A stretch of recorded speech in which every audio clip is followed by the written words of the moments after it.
Hello, dear listener. Before we journey together into the ancient world, I hope you'll indulge me in a moment of connection across time and space. How has your day been treating you? What hour finds you now? Is it dawn breaking gently through your window, afternoon light dancing on your walls, or perhaps the quiet embrace of evening settling around you? And from what corner of our vast world do you listen?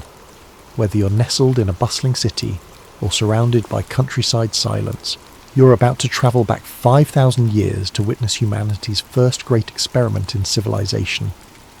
If this journey through time speaks to your soul, I invite you to subscribe to Whispered Ages, where we explore the forgotten corners of human history with reverence and wonder. Now, let us begin our descent into the cradle of civilization itself. In the beginning, there were only rivers. The Tigris and Euphrates wound through southern Mesopotamia like silver threads spun by patient gods, their waters carrying silt rich as powdered gold from distant mountains. No cities rose from their banks yet. No temple spires pierced the endless sky. There was only water and wind and the whispered promise of something extraordinary stirring in the earth. The land between the rivers, Mesopotamia they would one day call it, breathed with a rhythm older than memory.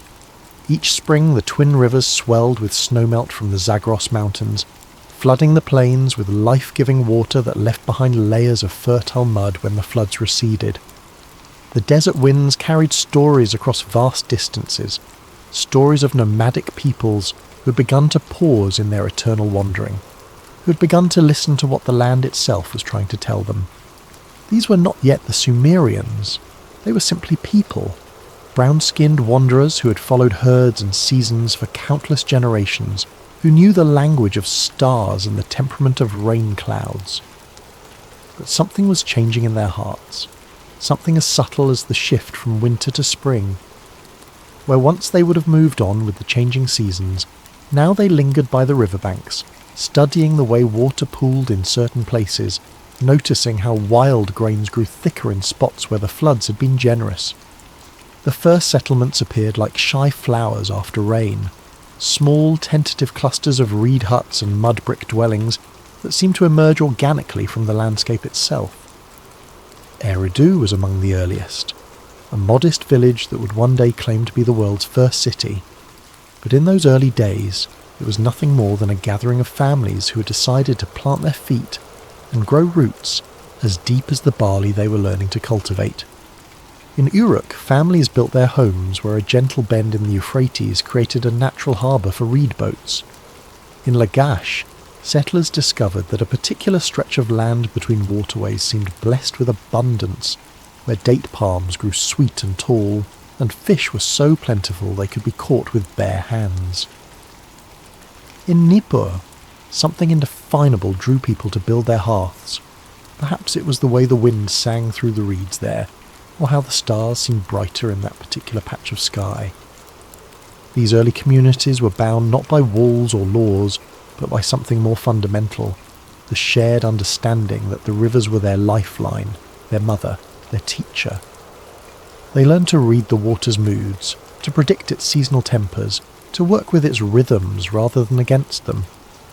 The floods that might have driven away their nomadic ancestors became a calendar, marking time in ways that would echo through all of human history.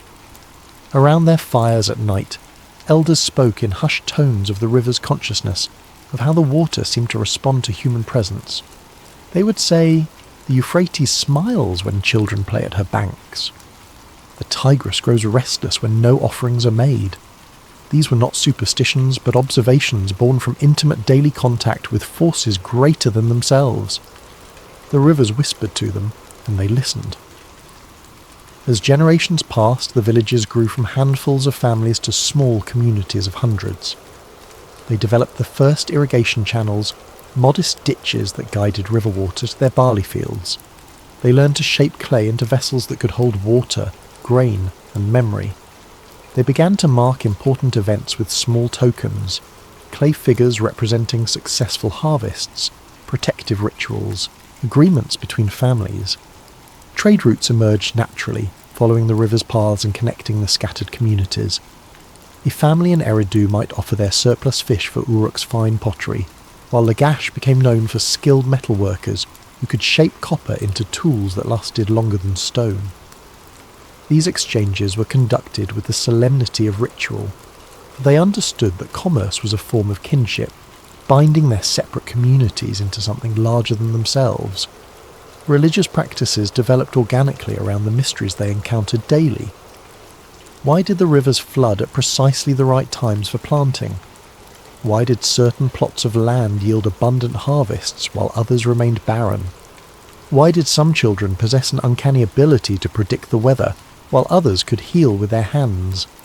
The questions themselves became sacred, and the tentative answers formed the foundation of what would become humanity's first organised religion.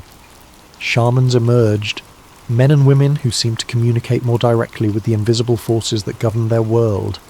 These early priests were part healer, part weather reader, part keeper of community memory. They conducted ceremonies by moonlight, their voices joining with the night wind to carry prayers across the water. They crafted the first primitive temples, circular platforms of packed mud where the community could gather to acknowledge the powers that sustained them. By 4000 BCE, these river settlements had taken on a quality that transcended mere survival. They had become places where human consciousness was expanding, where people were beginning to see themselves not just as temporary occupants of the landscape, but as participants in some vast unfolding story. Children born in these villages grew up with a sense of place that their nomadic grandparents could never have imagined. They belonged to Eridu, to Uruk, to Lagash, to the land itself. Yet they remained small, these proto-cities, connected more by water and trade routes than by any central authority.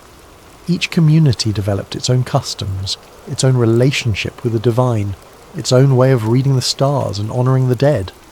They were like islands of emerging consciousness in an ocean of wilderness, each one an experiment in what it might mean for humans to live together in permanent harmony with the natural world. The stage was set for transformation.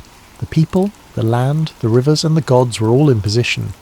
What came next would change the course of human history forever, but in those quiet decades before the cities truly rose, there was a piece that would be remembered in later ages as the time when humans first learned to listen to the Earth's deeper rhythms, when they first discovered that settling down didn't mean stopping growth.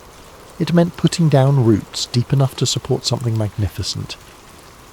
The rivers continued their ancient flow, carrying with them the dreams of a people on the verge of becoming something entirely new. The transformation came not with conquest or catastrophe, but like dawn breaking. Slowly, then all at once, until what had been unthinkable became inevitable. Eridu claimed the honour of being first, and perhaps it was. By 3800 BCE, what had begun as a modest riverside settlement had evolved into something unprecedented in human experience, a true city. Not merely a large village, but a complex organism where thousands of people lived in intricate interdependence, their lives woven together by systems of governance, religion, and culture that had never existed before. The secret lay in the temples. Where their ancestors had built simple platforms for community gatherings, the people of Eridu constructed something revolutionary. Massive mud brick edifices that rose like artificial mountains from the flat riverine landscape. These weren't merely places of worship, but nerve centres of an entirely new form of social organisation. The temple complex served as granary, courthouse, workshop, and spiritual sanctuary all at once, a physical manifestation of the belief that the sacred and the practical were inseparable. The oldest temple at Eridu, later rebuilt many times but always on the same sacred spot, was dedicated to Enki, the god of fresh water, wisdom, and crafts. Local legend claimed that Enki himself had founded the city, that he had risen from the waters of the primordial ocean to teach humans the arts of civilization. Whether myth or memory, the story captured an essential truth. Eridu felt blessed, chosen, touched by divine favour in ways that elevated it above ordinary human settlements.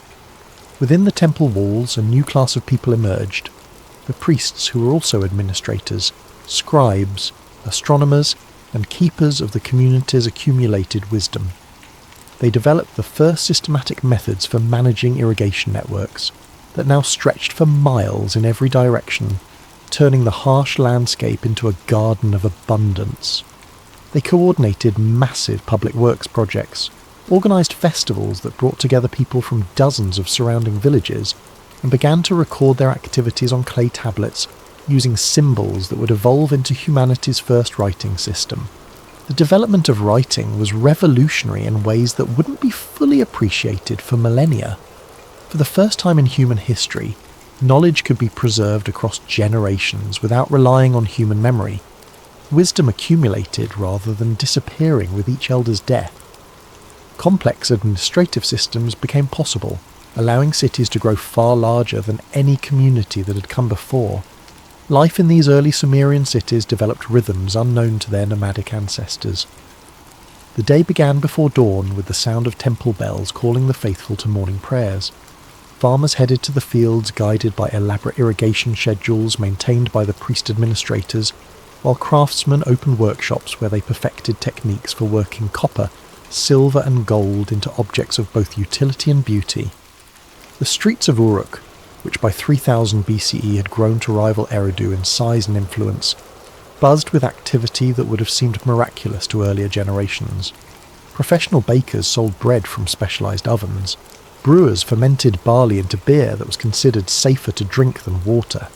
Potters shaped clay vessels with a precision and artistry that elevated craft to art. Merchants from distant lands brought obsidian from Turkey, lapis lazuli from Afghanistan, and cedar wood from Lebanon, trading these exotic materials for Sumerian barley, wool, and finished goods. Yet the most profound change was invisible: the development of complex social stratification. In nomadic societies, leadership had been temporary and task-specific. The best hunter led the hunt. The wisest elder settled disputes. But permanent settlement created the need for permanent institutions, and permanent institutions created permanent hierarchies. At the apex stood the priest-kings, figures who embodied both spiritual and temporal authority. They weren't merely political leaders, but were understood to be the gods' representatives on Earth, responsible for maintaining the cosmic order that kept the rivers flowing and the harvests abundant. Below them developed layers of priests, scribes, skilled craftsmen, farmers and labourers, each group with defined roles and responsibilities. This stratification might have created resentment in other circumstances, but Sumerian society was bound together by a shared cosmology that made social roles feel like divine assignments rather than arbitrary inequalities. Everyone, from the highest priest to the humblest field worker, participated in a sacred drama that kept the universe in proper balance. Work became worship, and daily life became a form of prayer. The gods themselves reflected this ordered complexity. Where earlier peoples had honoured generalised nature spirits, the Sumerians developed a sophisticated pantheon of deities with specific personalities, domains, and relationships. Enki ruled fresh water and wisdom. His brother Enlil governed the air and was patron of Nippur. The goddess Inanna embodied both love and war, beauty and destruction, a divine reflection of life's inherent contradictions. These weren't distant, abstract deities, but active participants in daily affairs.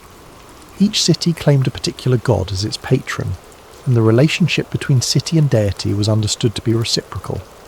The god protected and prospered the city, while the citizens provided offerings, maintained the god's temple, and conducted themselves in ways that honoured their divine patron.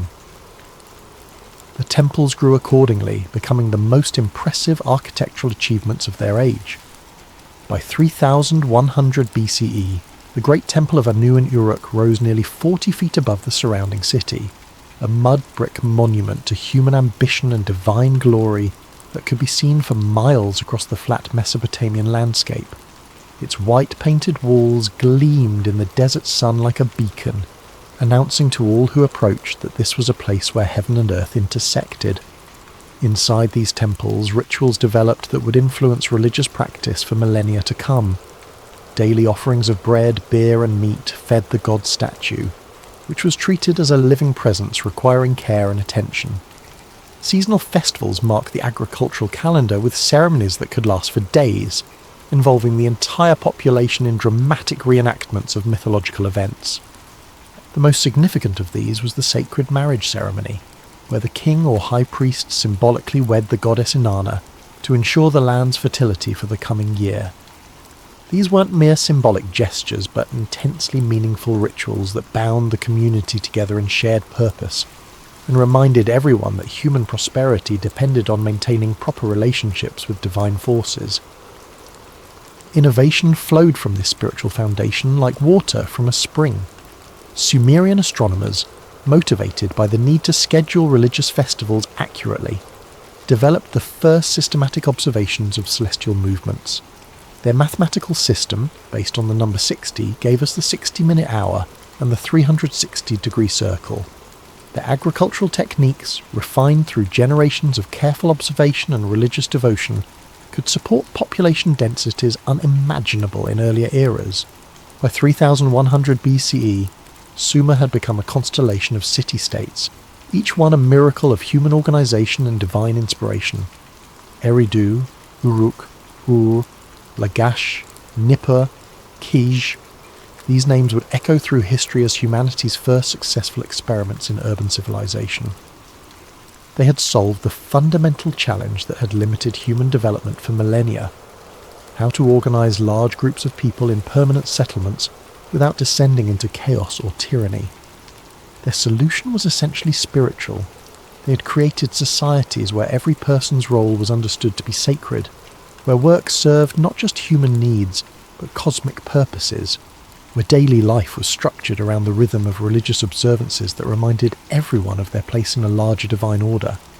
Yet even as these cities flourished, the seeds of future challenges were already present. The same specialization that made complex civilization possible also created dependencies that could become vulnerabilities. The same social hierarchies that provided stability also concentrated power in ways that could lead to oppression. The same religious systems that unified communities also created the possibility of conflict between cities that served different gods.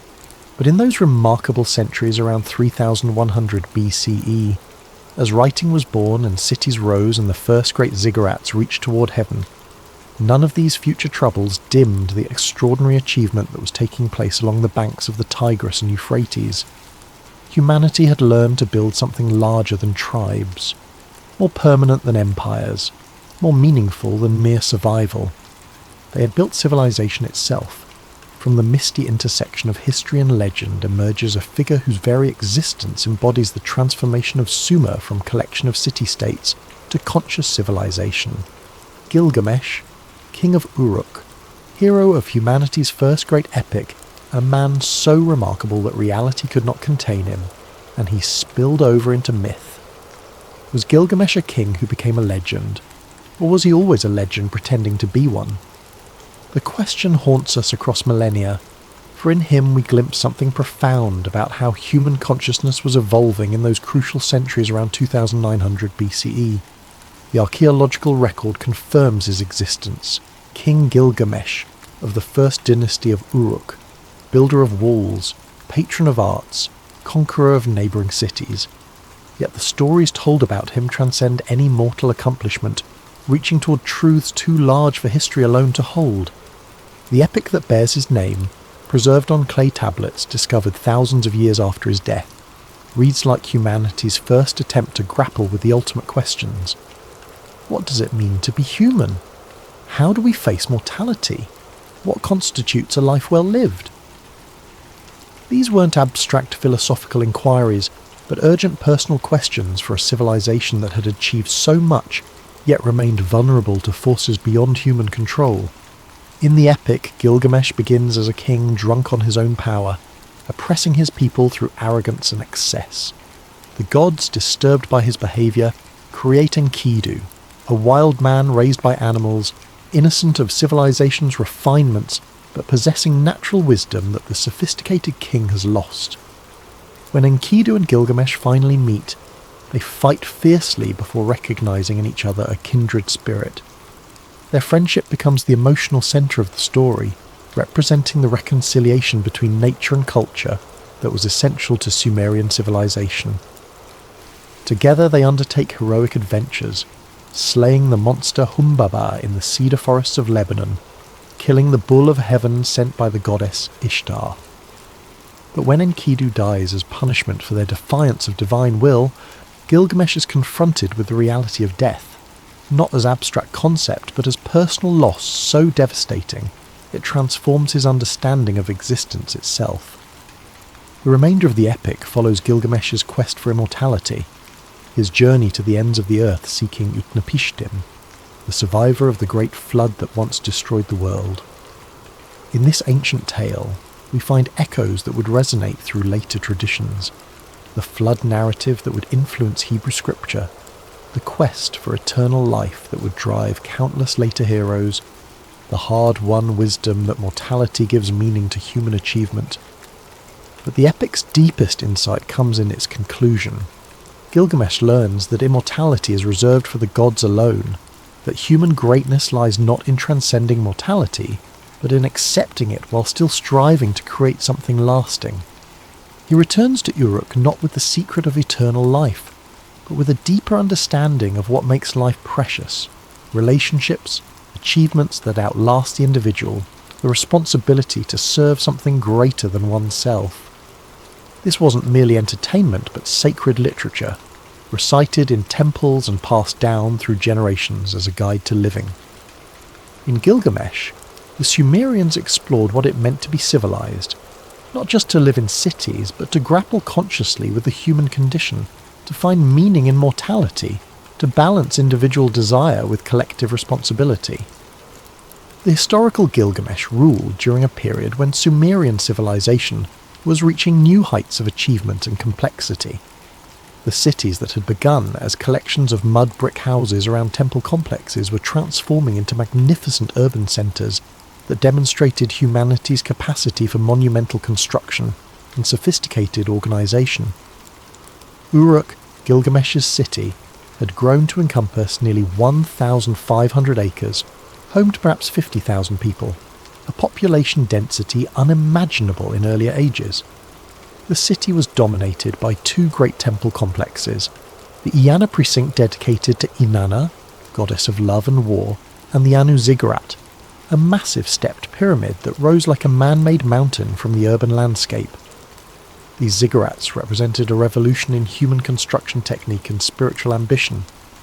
Built in stages over generations, they required coordinated effort from thousands of workers and sophisticated understanding of engineering principles.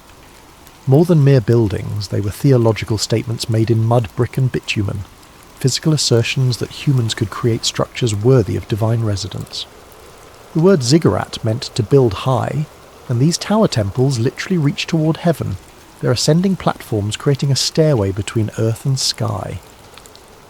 At their summits, small shrines housed the statues of patron deities, tended by priests who conducted daily rituals that maintained the cosmic order. The ziggurats were visible for miles across the flat Mesopotamian landscape, announcing each city's divine patronage and human achievement to all who approached. During Gilgamesh's era, Sumerian society developed the institutional frameworks that would define urban civilization for millennia to come. Legal systems emerged to manage the complex relationships between thousands of people living in close proximity. Property rights were codified, contracts were recorded on clay tablets, courts were established to resolve disputes. These weren't arbitrary impositions, but practical necessities for communities that had grown too large and complex for informal governance. The development of law represented another uniquely Sumerian innovation, the idea that human behaviour should be regulated by consistent principles rather than the arbitrary will of rulers. Early legal codes, preserved on cuneiform tablets, dealt with everything from trade disputes to marriage contracts to punishment for crimes. Justice wasn't perfect, social status clearly influenced legal outcomes, but the very concept that rulers should be bound by law represented a revolutionary constraint on power. Craft specialization reached new levels of sophistication during this period. Sumerian metalworkers developed techniques for creating bronze, an alloy of copper and tin that was harder and more durable than either pure metal. Their skill in working gold and silver produced jewellery and ceremonial objects of extraordinary beauty, many preserved in royal tombs that testify to the wealth and artistic achievement of Sumerian civilization. The Standard of Ur, discovered in the royal cemetery and dating to around 2600 to 2400 BCE, illustrates the complexity of Sumerian society through intricate inlaid scenes of war and peace. One side shows soldiers marching in formation, war chariots trampling enemies, prisoners being led before the king.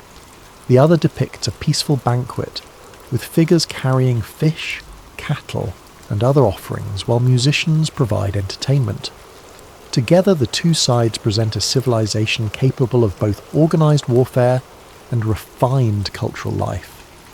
This duality, the capacity for both conflict and creation, characterised Sumerian cities during the age of early kings. While they achieved unprecedented heights of artistic and intellectual achievement, they also developed the world's first professional armies.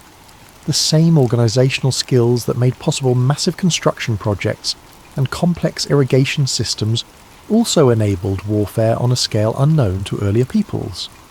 Intercity conflicts became common as individual city-states competed for control of trade routes, water rights, and agricultural land.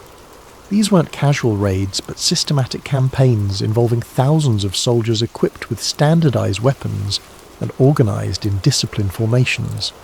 Kings like Gilgamesh built their reputations through military success as much as through building projects or religious devotion.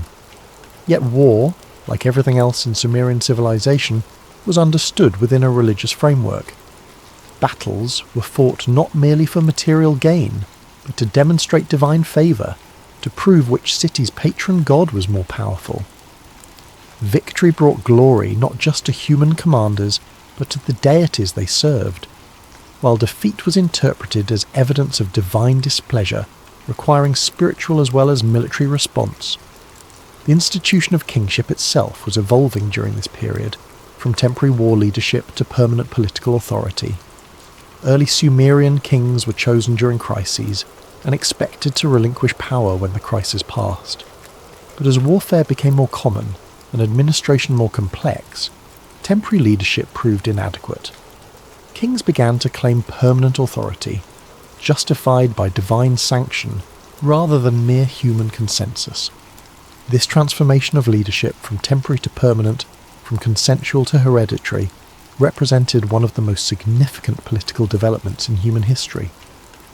It established patterns of governance that would persist for millennia, but it also created tensions between individual ambition and collective welfare that would challenge every subsequent civilization.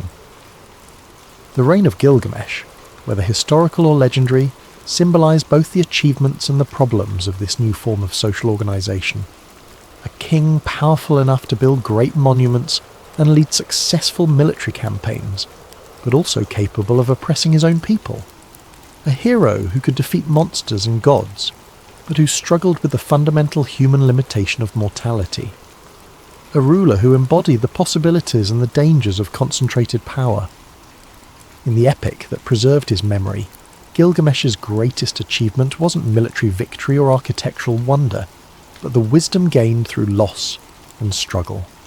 He learned that true kingship involved service rather than domination, that lasting greatness came through leaving behind achievements that benefited others, that mortal life gained meaning precisely through its limitations. These insights, preserved in humanity's first great work of literature, represented more than individual wisdom. They reflected the collective learning of Sumerian civilization as it grappled with the challenges of urban life, complex social organization, and concentrated power. In Gilgamesh's journey from tyrannical ruler to wise king, we see civilization itself learning to balance individual achievement with collective welfare, temporary power with lasting responsibility. By the end of the early dynastic period, around 2350 BCE, the foundations had been laid for everything that would follow in human political development. Kings ruled by divine right but were expected to serve divine purposes. Law constrained even royal power. Professional armies protected but also potentially threatened civilian populations. Cities competed but also cooperated through trade and diplomatic relationships. The Age of Gilgamesh had established the framework within which human societies would operate for the next 5,000 years. Whether hero or tyrant, man or myth, he represented the emergence of individual consciousness powerful enough to shape civilization itself, and the responsibility that came with such power. Sumer in its classical age was not a nation but a symphony. Dozens of independent city-states playing their own themes while contributing to a greater harmonious whole. Each city pulsed with its own rhythm, honoured its own patron deity, developed its own character and customs, yet all were unmistakably Sumerian, bound together by shared language, religion, and the constant flow of trade along the great rivers that had given birth to their civilization. Arose beside the Euphrates like a jewel of commerce and craftsmanship, its merchants' vessels sailing downriver to the Persian Gulf and beyond, returning with treasures from the Indus Valley and the mountains of Anatolia. The royal cemetery of Ur, discovered by archaeologists in the 20th century, revealed the extraordinary wealth and sophistication of this period. Golden helmets, elaborate headdresses, lyres decorated with bulls' heads crafted from precious metals and lapis lazuli. The famous burial of Queen Puabi, surrounded by dozens of attendants who had drunk poison to accompany her into the afterlife, testified to both the magnificence and the sometimes dark devotion of Sumerian court culture. Lagash flourished in the fertile region between the Tigris and Euphrates, becoming renowned for its innovative rulers and ambitious building projects. Under King Anatum around 2450 BCE, Lagash briefly dominated much of southern Mesopotamia, commemorating its victories on the Stele of the Vultures, a limestone monument depicting the king leading his soldiers into battle, while vultures feast on the corpses of defeated enemies. Yet Lagash was remembered not only for warfare but for the reforms of Urukagina, who around 2350 BCE proclaimed the world's first known declaration of social justice, limiting the power of priests and nobles while protecting the rights of ordinary citizens. Kish, in the north, claimed to be the seat of kingship itself, the place where divine authority first descended from heaven after the Great Flood. Its kings bore the title King of Kish, which other rulers adopted to legitimize their own authority.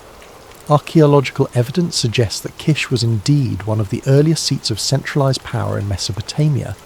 Its strategic location at the narrowest point between the Tigris and Euphrates making it a natural centre for trade and political control. Nippur held perhaps the most sacred position among Sumerian cities, home to the great god Enlil, lord of the air and wind, whose approval was essential for any king's legitimacy.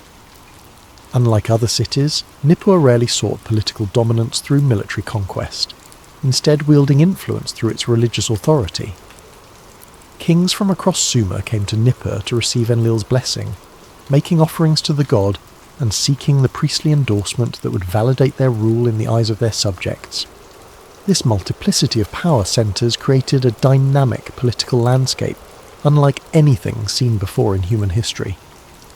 Peace was indeed rare, as the story acknowledges, but the constant warfare shouldn't be understood as primitive chaos. Instead, it represented the growing pains of humanity's first experiment in complex multi-state politics, complete with shifting alliances, diplomatic marriages, trade agreements, and territorial disputes that would become familiar patterns in later civilizations. The wars themselves were often limited affairs, more like elaborate tournaments than total conflicts. Cities rarely sought to destroy each other completely. They were too valuable as trading partners and too necessary as components of the larger Sumerian ecosystem. Instead, conflicts typically aimed to establish temporary dominance, secure favourable trade terms, or resolve disputes over water rights and agricultural land. Water was, inevitably, at the centre of most conflicts. The elaborate irrigation systems that made Sumerian civilization possible required constant maintenance and careful coordination between communities that shared river water and canal networks. A city that diverted too much water for its own fields could devastate its neighbours' harvests, leading to conflicts that had both practical and religious dimensions, for interfering with irrigation was seen as disrupting the divine order that governed the flow of life-giving water. Yet even amid this political fragmentation and periodic warfare, Sumerian civilization achieved innovations that would revolutionize human life. The wheel, perhaps invented around 3500 BCE, transformed both transportation and pottery making.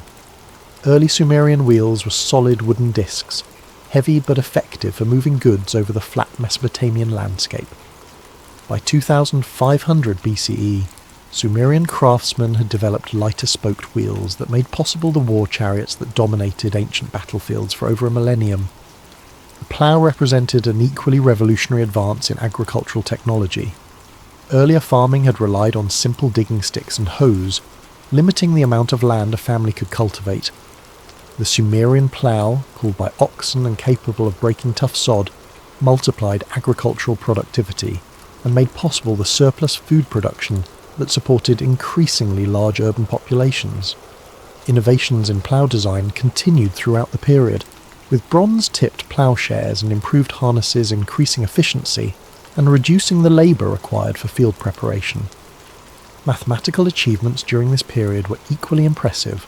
The Sumerian base 60 system gave us the 60-minute hour, the 60-second minute, and the 360-degree circle, mathematical conventions we still use today. Sumerian scribes developed sophisticated techniques for calculating areas, volumes, and proportions, essential skills for managing irrigation projects, dividing agricultural land, and planning construction projects. Their mathematical texts, preserved on thousands of cuneiform tablets, reveal a level of abstract thinking that wouldn't be matched in the Western world until the Greek Golden Age 2 millennia later. But perhaps the most significant achievement of this period was the flourishing of religious and literary culture centered around the goddess Inanna, known to later peoples as Ishtar. Inanna embodied the paradoxes of Sumerian civilization itself. She was goddess of both love and war, fertility and destruction, beauty and terrible power. Her primary cult centre was at Uruk, but her worship spread throughout Sumer and beyond, making her one of the first truly international deities. The hymns and stories devoted to Inanna represent some of humanity's earliest explorations of complex psychological and spiritual themes. In the famous poem Inanna's Descent to the Underworld, the goddess journeys to the realm of the dead, is killed by her sister Ereshkigal, and is eventually resurrected, a mythological pattern that would influence resurrection narratives throughout the ancient world. The story explores themes of death and renewal, the necessary balance between light and dark aspects of existence, and the transformative power of confronting one's shadow. Equally remarkable are the love poems between Inanna and her consort Dumuzi, which celebrate sexual passion with a frankness and beauty that surprised early archaeologists. These weren't merely erotic literature, but sacred texts that understood physical love as a manifestation of divine creativity, sexual union as a participation in the cosmic forces that sustain life. The annual sacred marriage ceremony, in which the king symbolically wed the goddess, renewed the land's fertility and reaffirmed the connection between human sexuality and divine power. She ruled love and war with equal grace and equal fury. This integration of seemingly opposite forces, love and violence, creation and destruction, sexuality and spirituality, characterized Sumerian culture at its height. Their gods weren't distant moral paragons, but complex personalities who reflected the full range of human experience. Their kings were expected to be both fierce warriors and wise administrators, capable of leading armies into battle and managing complex diplomatic relationships. Their cities combined magnificent temples with bustling marketplaces, sacred precincts with residential neighbourhoods where ordinary families lived lives that were both practical and deeply spiritual. Trade networks during this period extended far beyond Mesopotamia, creating what might be considered the world's first global economy. Sumerian merchants established trading posts from the Persian Gulf to the Mediterranean, exchanging barley, wool, and manufactured goods for metals, precious stones, and exotic materials unavailable in the river valleys. The discovery of Harappan seals in Mesopotamian cities and Mesopotamian artifacts in the Indus Valley demonstrates the remarkable reach of these early commercial networks. This international trade brought more than material goods.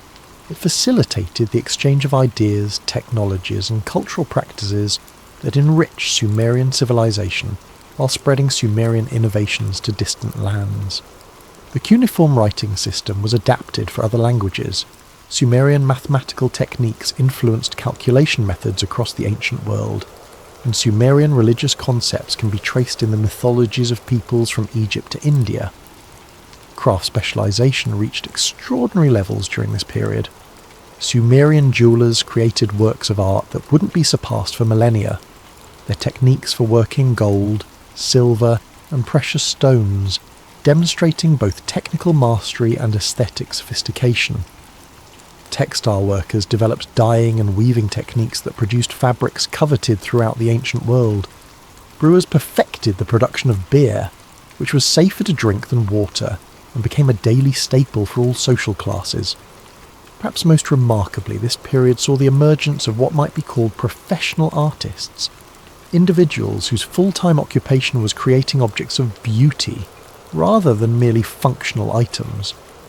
The magnificent standard of the elaborate harps and lyres found in royal tombs, the carved cylinder seals that served as personal signatures, all testify to a civilization wealthy enough to support pure artistic creation and sophisticated enough to appreciate it. By 2300 BCE, as this classical period of Sumerian independence drew to a close, the city-states had created a form of civilization that balanced unity with diversity, competition with cooperation, individual achievement with collective welfare. They had demonstrated that humans could live together in large numbers without sacrificing creativity or spiritual depth, that cities could be both economically productive and culturally magnificent, that political independence could coexist with cultural unity. The end would come not from internal collapse but from external conquest, as Sargon of Akkad unified the region under foreign rule. Yet even under conquest, the achievements of the classical Sumerian period would endure, providing the foundation for all subsequent Mesopotamian civilization, and, through various channels of transmission, influencing the development of human culture across the globe. In those centuries of creative competition between proud city-states, humanity had learned to build not just cities, but civilizations, complex cultural systems capable of preserving and transmitting knowledge, supporting artistic achievement, and providing meaning and identity to millions of people. The legacy of classical Sumer would echo through history, reminding later ages that human beings are capable of creating societies that are both practically successful and spiritually fulfilling.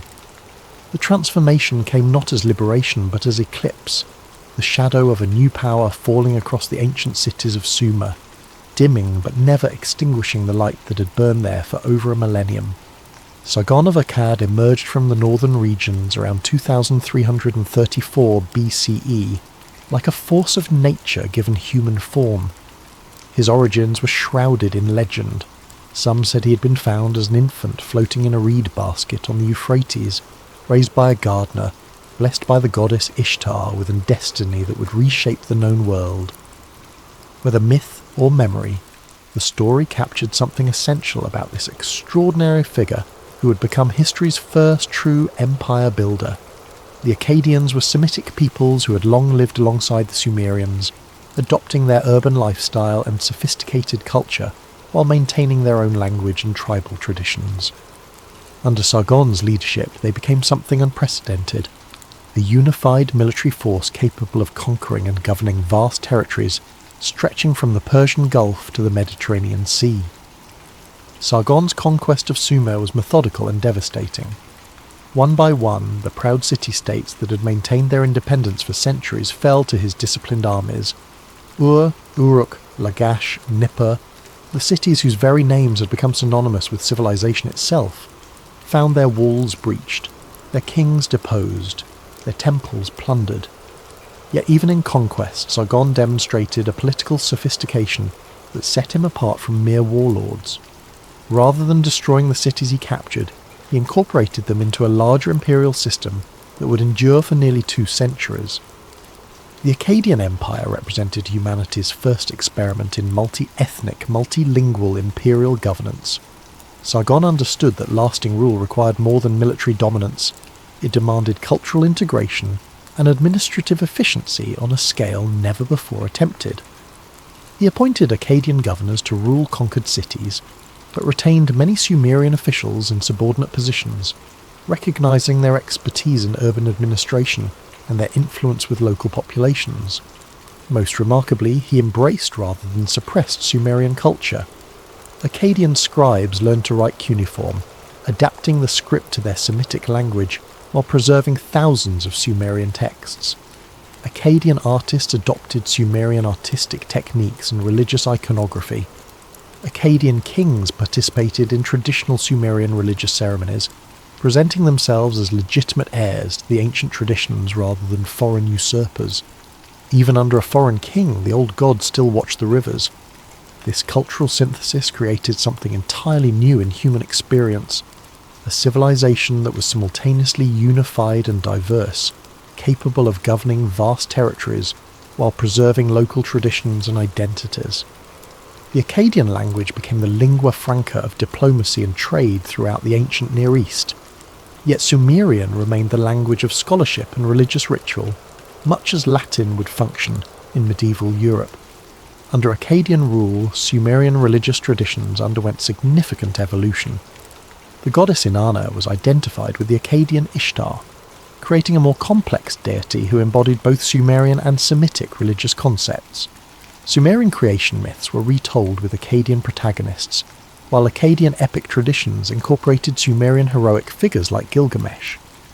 The result was a richer, more elaborate mythology that would influence religious thought throughout the region for millennia. Sargon's grandson Naram-Sin, who ruled from 2254 to 2218 BCE, represented the height of Akkadian power and the most dramatic departure from Sumerian political traditions. He was the first Mesopotamian ruler to claim divinity during his lifetime, depicting himself on monuments wearing the horned crown previously reserved for gods. His famous victory stele shows him trampling enemies while his soldiers climb mountain paths, suggesting military campaigns that extended Akkadian influence far beyond traditional Mesopotamian boundaries. Yet this imperial grandeur came at a cost that would eventually prove fatal. The administrative demands of governing such a vast empire strained resources that had once been devoted to local infrastructure maintenance. The elaborate irrigation systems that had made Sumerian civilization possible required constant attention and repair, but imperial administrators focused on extracting tribute and maintaining military control rather than preserving the agricultural foundation of Mesopotamian prosperity. Archaeological evidence from this period reveals a gradual decline in urban population and agricultural productivity throughout former Sumerian territories. Irrigation canals silted up from neglect.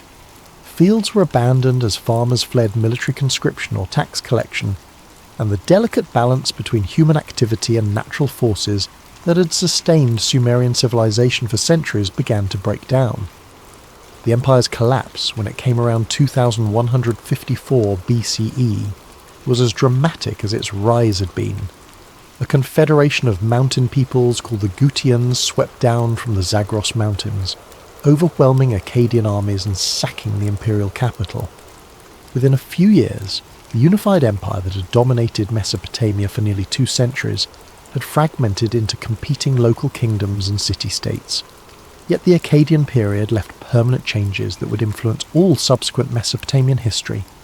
The concept of universal empire, the idea that a single ruler could legitimately govern diverse peoples across vast territories, had been established and would inspire conquerors from Hammurabi to Alexander the Great.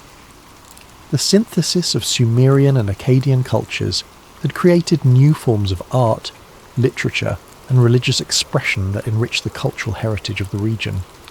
Perhaps most importantly, the Akkadian period had demonstrated both the possibilities and the dangers of imperial ambition. On one hand, it showed that human societies could achieve unity and cooperation on an unprecedented scale, that cultural differences need not prevent political integration, that imperial administration could preserve and spread civilization rather than destroying it. On the other hand, It revealed how quickly imperial overstretch could lead to systemic collapse, how neglect of local infrastructure could undermine even the mightiest empire, how the pursuit of glory could blind rulers to the practical necessities of sustainable governance. The legacy of Akkadian rule was thus profoundly ambiguous. Sumerian cities had lost their political independence, but had seen their cultural influence spread across much of the known world. Sumerian religious traditions had been transformed, but had also transformed their conquerors, creating syncretic beliefs that were richer and more complex than either tradition alone. Sumerian political institutions had been subordinated to imperial administration, but had also provided the administrative expertise that made imperial governance possible. During the chaos that followed the Gutian invasions, some Sumerian cities managed to reassert their independence, suggesting that the old civic traditions had never been entirely extinguished. Local rulers in Lagash and Uruk began once again to build temples, commission artworks, and conduct the religious ceremonies that had defined Sumerian civilization for over a millennium. They wrote their inscriptions in Sumerian rather than Akkadian, consciously positioning themselves as inheritors of pre-imperial traditions. These Neo-Sumerian revival movements prepared the ground for what would become the final flowering of Sumerian civilization under the third dynasty of Ur. The period of Akkadian rule had been a long parenthesis in Sumerian history, a time when their cities had been governed by foreign powers, but when their deeper cultural traditions had been preserved, transformed, and ultimately strengthened through contact with other peoples and ideas. The Akkadian shadow had indeed dimmed the bright light of classical Sumerian independence, but it had not extinguished it.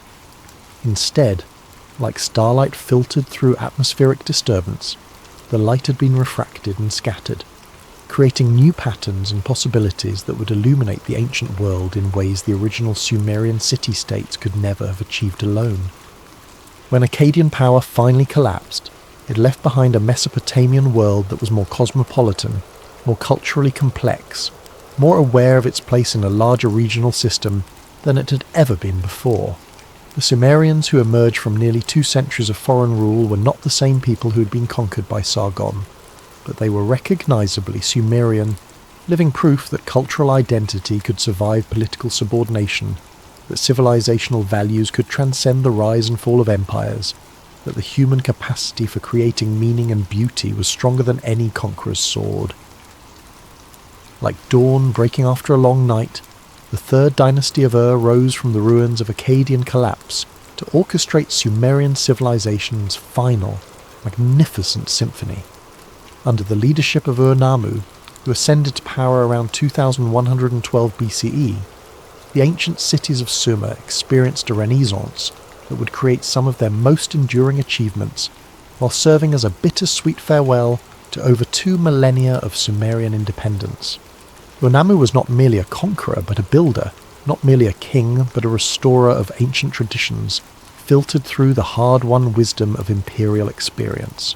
Having witnessed how Akkadian rule had transformed Mesopotamian society, he understood that effective governance required both military strength and cultural legitimacy, both administrative efficiency and respect for local traditions. His dynasty would demonstrate that Sumerian civilization, far from being a relic of the past, remained capable of innovation and growth even in its twilight years. The first task was physical reconstruction. The irrigation systems that had sustained Sumerian agriculture for millennia had suffered severe neglect during the chaotic decades following Akkadian collapse. Canals had silted up, dikes had crumbled, and entire agricultural regions had reverted to desert. Ur-Nammu launched massive public works projects that employed thousands of workers in restoring and improving the water management infrastructure that remained the foundation of Mesopotamian prosperity. But this was reconstruction, with a difference. The engineers of the Third Dynasty incorporated lessons learned during the Akkadian period, designing more efficient canal systems and more durable construction techniques. They created standardized measurement systems that allowed for better coordination between different regions, and they established bureaucratic procedures for canal maintenance that would prevent future neglect. The result was an irrigation network more sophisticated than anything achieved during the classical Sumerian period. Urban reconstruction proceeded with equal ambition, and greater resources than the ancient cities had ever possessed. The great ziggurat of Ur, whose ruins still dominate the landscape today, was Ur-Nammu's most spectacular achievement, a stepped pyramid rising over 200 feet above the surrounding city, its mud brick core faced with fired brick and bitumen, its access ramps designed to accommodate massive religious processions. Unlike earlier ziggurats, which had grown organically over centuries, Ur-Nammu's ziggurat was planned as a unified architectural statement, demonstrating both engineering mastery and religious devotion on an unprecedented scale. The ziggurat was more than monumental architecture. It was theology made manifest in brick and mortar. Its 3 levels represented the fundamental structure of Sumerian cosmology: the netherworld beneath, the earth in the middle, and the heavens above. At its summit stood a small temple where the moon god Nana was believed to reside when visiting Earth, making the entire structure a bridge between divine and human realms. The building's orientation aligned with celestial movements tracked by Sumerian astronomers, whose observations had grown increasingly sophisticated during the Akkadian period. Literature flourished during this Neo-Sumerian Renaissance in ways that revealed both continuity with ancient traditions and creative adaptation to new circumstances. Scribes produced thousands of tablets containing hymns, prayers, myths, and administrative documents that provide our most detailed picture of Sumerian society. The hymns to various deities composed during this period display literary sophistication and emotional depth that surpass most earlier religious poetry, suggesting that Sumerian culture had been enriched rather than diminished by its encounter with Akkadian traditions. Of particular significance are the royal hymns that celebrated the achievements of Third Dynasty rulers while placing their reigns within the broader context of Sumerian sacred history. These texts present kings not as divine figures in their own right, a rejection of Akkadian precedent, but as faithful servants of the gods, chosen to restore proper order after a period of foreign domination. The theological message was clear: legitimate rule derived from divine approval expressed through traditional Sumerian religious institutions. Legal innovation during this period produced humanity's first comprehensive law code, the Laws of Ur-Nammu, which predated the more famous Code of Hammurabi by several centuries. Written in Sumerian and inscribed on stone steles placed in public spaces, these laws established consistent principles for resolving disputes, punishing crimes, and regulating commercial transactions. The Code's preamble explicitly connects legal justice with religious duty, stating that the king had been commissioned by the gods to establish justice in the land. Law carved in clay read aloud beneath temple light. The laws themselves reveal a society that had achieved remarkable sophistication in balancing individual rights with collective welfare. Property rights were carefully defined, contracts were legally enforceable, and even slaves possessed certain protections under the law.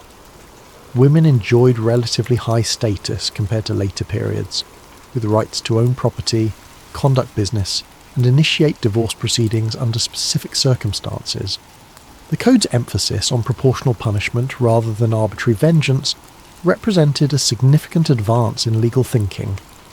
Economic prosperity during the Third Dynasty reached levels that would not be matched in Mesopotamia for centuries. Standardized weights and measures facilitated trade throughout the empire, while improved agricultural techniques and expanded irrigation increased food production.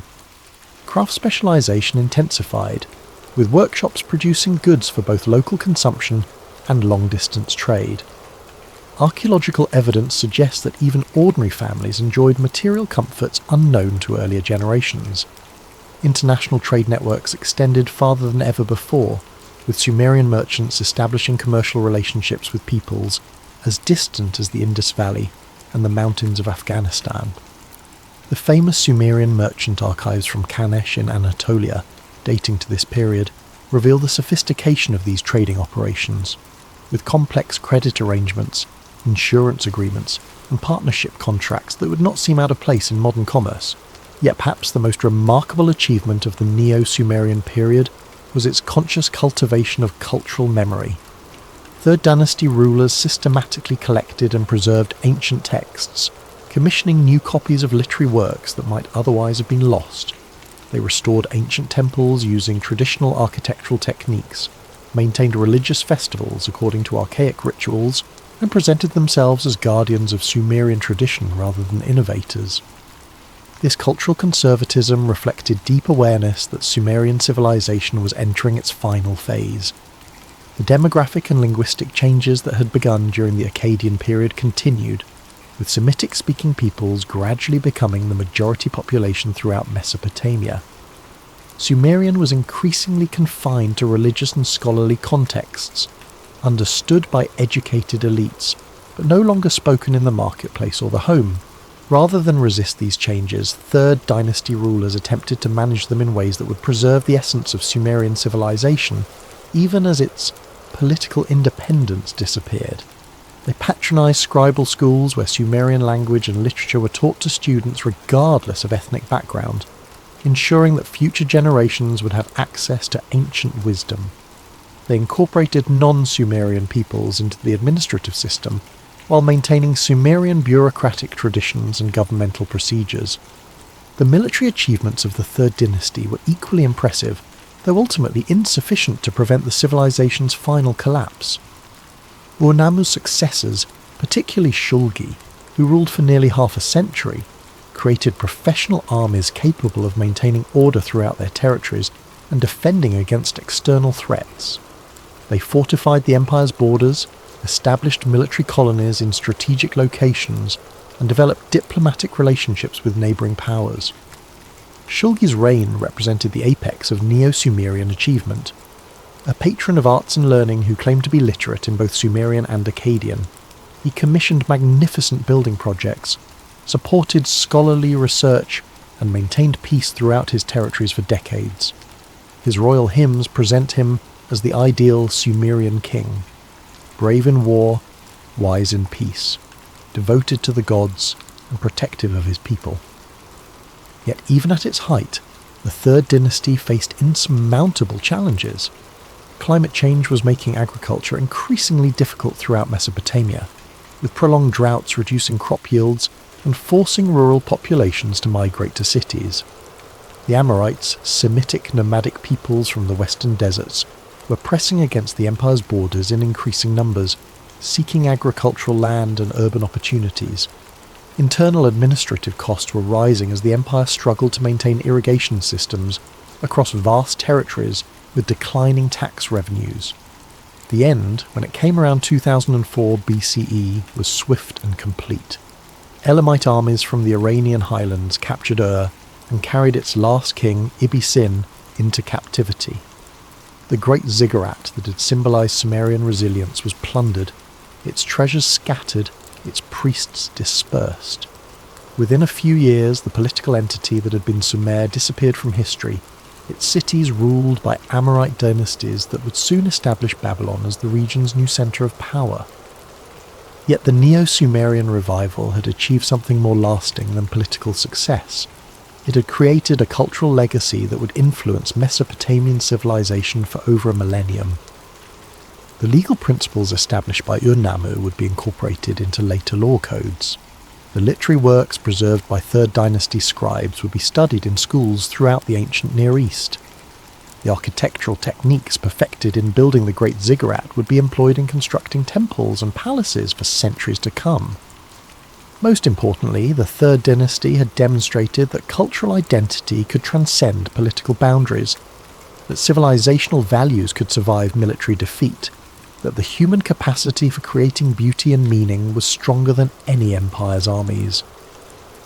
The Sumerians who lived through this final renaissance had witnessed their civilization's political death, but had also ensured its spiritual immortality. In preserving their heritage so carefully, in transmitting their wisdom so effectively, in creating monuments so enduring, they had achieved a victory more complete than any military conquest. They had made themselves eternal. The end of a civilization need not be violent.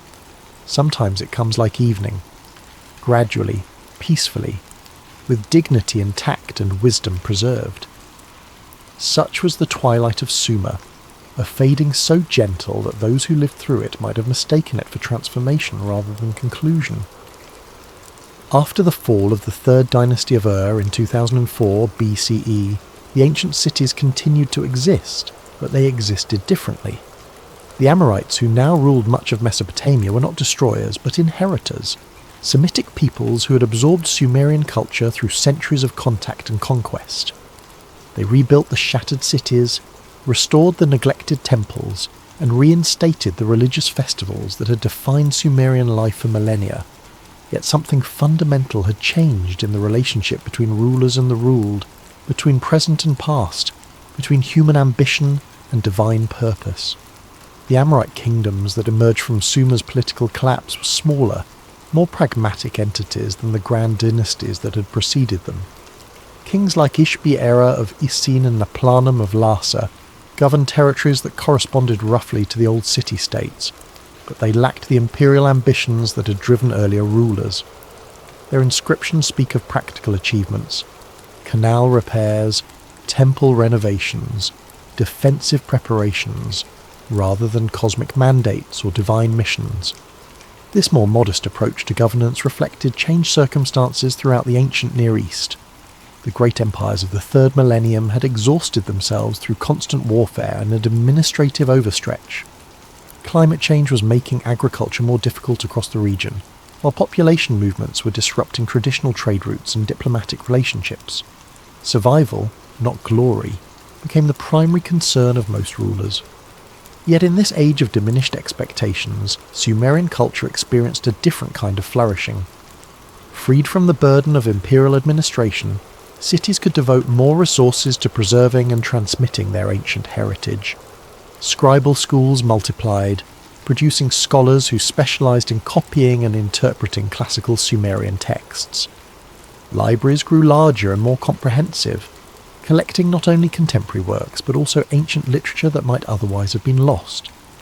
The most significant cultural development of this period was the gradual transformation of Sumerian from a living language into a sacred tongue.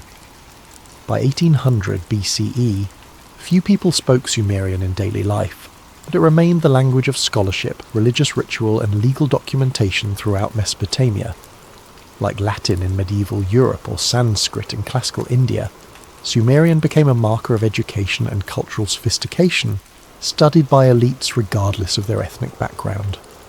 This linguistic transformation actually strengthened certain aspects of Sumerian cultural influence.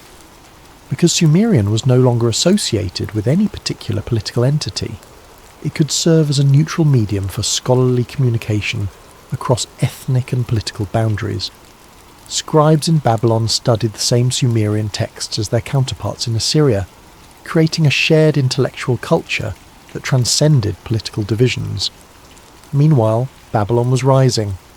Under Hammurabi, who ruled from 1792 to 1750 BCE, this previously minor city began to assert dominance over much of Mesopotamia through a combination of military skill, diplomatic acumen, and cultural synthesis. Hammurabi's famous law code, written in Akkadian but drawing heavily on Sumerian legal traditions, demonstrated how the new order would incorporate rather than replace the achievements of the past. The people no longer called themselves Sumerian, but the gods still answered to those names. Religious continuity proved stronger than political change throughout this period. The great temples of Ur, Uruk, Nippur, and other ancient cities continued to function as centres of worship, learning, and community life even under foreign rule. The gods worshipped there retained their Sumerian names and mythological associations, though their cults gradually incorporated elements from Amorite and other traditions. Inanna Ishtar remained among the most popular deities, her complex mythology enriched by new stories that reflected the changed circumstances of her worshippers. Enki-Ea continued to be honoured as the god of wisdom and fresh water, his cult centres maintained by priests who preserved ancient rituals while adapting them to contemporary needs. Enlil's temple at Nippur retained its position as a source of religious legitimacy for rulers throughout the region. This religious continuity provided stability and identity for populations experiencing rapid cultural change. People who could no longer speak the language of their ancestors could still participate in religious traditions that connected them to 5 millennia of continuous worship. Farmers who worked fields owned by Amorite landlords could still invoke Sumerian agricultural deities using prayers that had ensured good harvests for countless generations. Artistic traditions also demonstrated remarkable persistence during this transitional period. Sumerian iconographic motifs, the Tree of Life, the winged sun disk, the contest between heroes and wild beasts, continued to appear in artworks throughout Mesopotamia, though often executed in styles that showed influence from other cultural traditions. Cylinder seals remained popular forms of personal identification, their carved surfaces displaying mythological scenes derived from Sumerian literature even when owned by people of non-Sumerian ancestry. The gradual nature of Sumerian cultural absorption allowed for creative synthesis rather than simple replacement. Amorite rulers commissioned artworks that combined Sumerian religious themes with new aesthetic sensibilities. Babylonian poets retold Sumerian myths using narrative techniques derived from their own oral traditions. Scribes produced bilingual texts that preserved Sumerian originals while making them accessible to Akkadian-speaking audiences. Perhaps the most poignant symbol of this cultural transformation was the fate of the great ziggurat of Ur. After its plundering in 2004 BCE, the massive structure was gradually restored by a succession of rulers who recognised its importance as a symbol of legitimate authority in Mesopotamia. But each restoration reflected the architectural preferences and religious priorities of its sponsors, so that the building became a physical embodiment of cultural layering, fundamentally Sumerian in concept and construction, but modified by generations of foreign rulers who claimed its heritage as their own. Archaeological evidence from this period reveals communities that were simultaneously cosmopolitan and traditional, innovative and conservative. Urban populations included people of diverse ethnic backgrounds who nonetheless participated in recognisably Sumerian cultural practices. Rural areas maintained agricultural techniques and religious observances that had changed little since the 3rd millennium, while adapting to new political and economic circumstances. Trade continued to flow along routes established during the height of Sumerian power, though the goods and the merchants involved often differed from earlier periods. Sumerian crafts, particularly textiles, metalwork, and luxury items associated with religious ceremonies, remained highly valued throughout the ancient Near East, ensuring that Sumerian artistic traditions continue to evolve and influence other cultures. The scholarly tradition proved particularly resilient during these centuries of political transition. Libraries in cities like Sippar and Nippur continued to acquire and preserve texts from across the Mesopotamian cultural spectrum, creating collections that would eventually influence Greek philosophy, Hebrew scripture, and Islamic scholarship. Mathematical and astronomical knowledge developed during the Sumerian period provided the foundation for Babylonian scientific achievements that would revolutionize understanding of celestial mechanics and numerical calculation. Legal traditions showed similar continuity within change. While Hammurabi's code was written in Akkadian and reflected Amorite social priorities, it incorporated principles of justice and proportional punishment that had been fundamental to Sumerian law for centuries. Local courts throughout former Sumerian territories continued to apply legal precedents derived from ancient sources, ensuring that traditional concepts of property rights, contract enforcement and dispute resolution remained influential. By 1700 BCE, the transformation was essentially complete. The political entities that had been Sumerian city-states had been absorbed into larger kingdoms ruled by non-Sumerian dynasties. The Sumerian language survived primarily in scholarly and religious contexts. The population of Mesopotamia was increasingly Semitic in speech and culture, though many families could trace their ancestry to Sumerian origins. Yet in a deeper sense, Sumer had not disappeared, but had been universalized. Its cultural achievements had become the common heritage of all Mesopotamian peoples. Its religious insights had been incorporated into spiritual traditions that would influence monotheistic religions. Its legal principles had established patterns of justice that would persist for millennia. Its literary creations had become foundational texts for all subsequent Near Eastern civilization. The gentle decline of Sumer thus represented not failure but success of an extraordinary kind. A civilization that had begun as a collection of river villages had grown to encompass much of the known world, not through military conquest but through cultural influence. Its ideas, institutions and artistic creations had proved so valuable that successive conquerors had chosen to preserve and adapt them rather than destroying them. In losing their political independence, the Sumerians had achieved something more lasting. They had made their civilization eternal. Their cities might be ruled by foreign kings, their language might fade from daily speech, their gods might be worshipped under different names, but the essence of what they had created would continue to influence human development for thousands of years to come. The twilight of Sumer was thus also its apotheosis, the moment when a particular civilization transcended its historical limitations to become a permanent part of human culture. In fading so gracefully, in preserving so carefully, in influencing so profoundly, the Sumerians had achieved the closest thing to immortality that any human society can attain. It was as if the ancient world had left us a diary, waiting to be read by moonlight. In 1922, British archaeologist Sir Leonard Woolley was excavating at a tell in southern Iraq, following local rumours of ancient treasures buried beneath centuries of accumulated sand and debris. What he discovered that winter would revolutionise understanding of human history and reveal a civilization that had been lost to memory for over 3,000 years. The Royal Cemetery of Ur yielded treasures that seemed to emerge from myth itself. Golden helmets worked with impossible delicacy, harps decorated with bulls' heads carved from lapis lazuli, elaborate headdresses that had adorned queens whose names had been forgotten when Rome was still a collection of hills beside the Tiber. But more precious than gold were the thousands of clay tablets inscribed with wedge-shaped marks that had preserved the voices of humanity's first literate civilization. Cuneiform tablets, it turned out, were everywhere in Mesopotamia, buried in the ruins of temples and palaces, discarded in ancient garbage dumps, tucked away in private homes and public buildings. Each tablet was a time capsule, preserving not just the grand narratives of kings and gods, but the intimate details of daily life 5,000 years ago.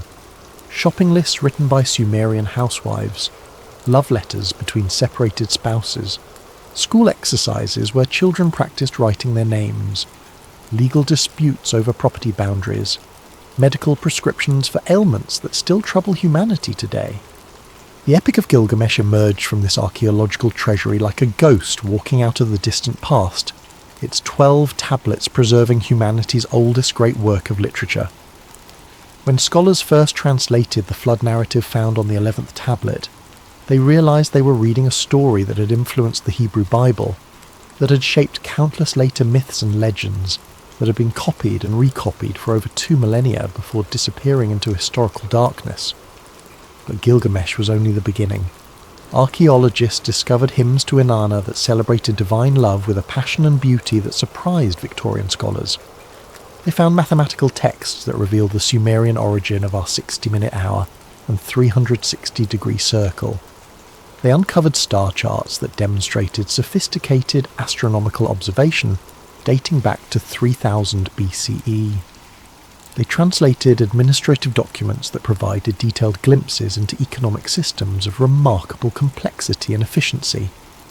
Perhaps most remarkably, they found evidence of the Sumerian flood story, not just in literature, but in the archaeological record itself.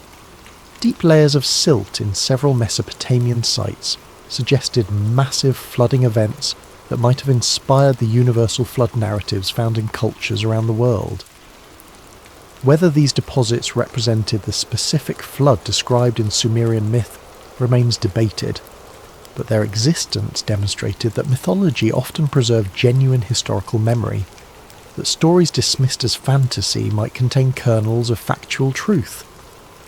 The decipherment of cuneiform writing, achieved through the patient work of scholars like Henry Lowlinson and Georg Friedrich Grotefend in the 19th century, opened a window into human consciousness at its moment of historical emergence. For the first time, modern people could read the actual words written by the world's first urban dwellers, the first professional administrators, the first systematic observers of celestial movements, the first composers of epic poetry. What they discovered challenged many assumptions about human development and the relationship between civilization and progress. Sumerian society, far from being primitive, had achieved levels of social organisation, artistic sophistication, and intellectual achievement that in some respects surpassed later civilizations. Their legal codes were more comprehensive than many medieval law systems. Their mathematical knowledge was more advanced than that possessed by most Europeans during the Middle Ages. Their astronomical observations were more accurate than those made by many classical Greek scholars. The Sumerian invention of writing itself represented perhaps the most significant cognitive revolution in human history after the development of language. The ability to record information permanently, to accumulate knowledge across generations, to communicate across vast distances and time spans, fundamentally altered the trajectory of human development. Every book ever written, every scientific discovery recorded, every historical narrative preserved, traces its ultimate ancestry to those first Sumerian scribes who pressed wedge-shaped marks into wet clay tablets. Modern archaeological techniques have revealed the extent to which Sumerian civilization established patterns that would influence all subsequent human societies. Urban planning principles first developed in Sumerian cities can be traced through Babylonian, Persian, Greek and Roman urban design. Legal concepts first articulated in Sumerian law codes influenced the development of jurisprudence throughout the ancient world and through various transmission routes helped shape modern legal systems. Religious ideas first formulated in Sumerian temples, the concept of divine law, the relationship between earthly and heavenly authority, the notion that moral behaviour has cosmic significance, profoundly influenced the development of monotheistic religions. Sumerian flood narratives, creation myths and redemption stories can be traced in the religious literature of peoples from Egypt to India, suggesting that Sumerian theological insights had a more profound and lasting impact than their political achievements. The rediscovery of Sumer also revealed the artificial nature of many traditional historical narratives that began human civilization with Egypt and Greece, while ignoring the Mesopotamian foundations upon which both cultures were built. Egyptian writing systems showed clear influence from Mesopotamian prototypes. Greek mathematical and astronomical knowledge derived significantly from Babylonian sources that ultimately trace back to Sumerian innovations. Even the Hebrew Bible, traditionally understood as a uniquely inspired text, contained numerous narrative elements that had clear Sumerian parallels and probable Sumerian origins. Contemporary scholars continue to make discoveries that illuminate the extent of Sumerian influence on human development. The Sumerian invention of the wheel revolutionized transportation and industry. Their development of bronze metallurgy provided the foundation for technological advancement throughout the ancient world.